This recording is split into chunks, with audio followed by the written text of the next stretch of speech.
Mesdames et messieurs, bonjour et bienvenue dans votre revue de presse de ce mercredi 19 août 2026 sur Décryptage TV. À la une de la presse béninoise ce matin, plusieurs sujets retiennent l'attention. Réforme, coopération, gouvernance locale, diplomatie et éducation. On ouvre avec Décryptage Info qui met en lumière la participation du Bénin au symposium africain consacré au secteur de l'eau organisé à Kigali. Le pays y présente les résultats de sa réforme autour de 4 enjeux. Leadership, financement, professionnalisation et modernisation des services d'eau. Le journal s'intéresse également à la vie des collectivités locales avec l'Association nationale des communes du Bénin, la NCB. Luc Atropo passe le témoin après 11 ans à la tête de l'association. Autre rendez-vous institutionnel, l'ouverture de la session extraordinaire du Conseil économique et social par Abdoulaye Bior-Tchani dans le cadre de la 8e mandature. Toujours dans Décryptage Info, l'Assemblée nationale est au cœur de l'actualité économique.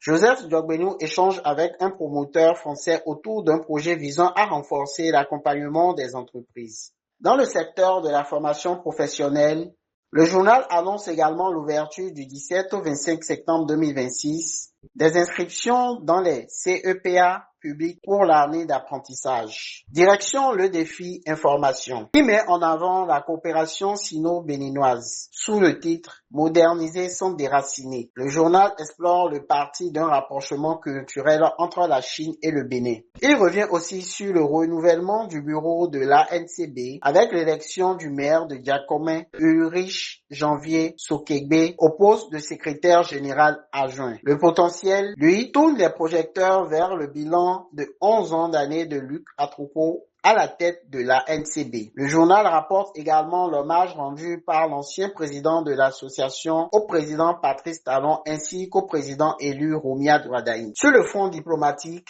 le Télégramme annonce la venue prochaine au Bénin du président français Emmanuel Macron, une actualité qui place des relations franco-béninoises sous les projecteurs. Dans Matin Libre, changement d'ambiance avec une figure majeure de la culture africaine, Angélique Kidjo. Le journal célèbre la consécration de l'artiste béninoise, présentée comme une véritable étoile dont le rayonnement dépasse les frontières du continent. L'informateur s'intéresse pour sa part aux innovations introduites par l'État dans les lycées, tandis que le chasseur met en avant les performances aux examens techniques 2026. Le CPET, les palmiers de Togba, se distingue avec 138 mentions. Du côté des collectivités, Oro se projette déjà vers 2027. Le maire Vincent Kema engage la commune dans la préparation des priorités et des grands défis de l'année prochaine. Et pour terminer, retour à Décryptage Info avec le sport scolaire. Le tirage au sort de la 2e édition de la Ligue nationale scolaire est désormais effectué.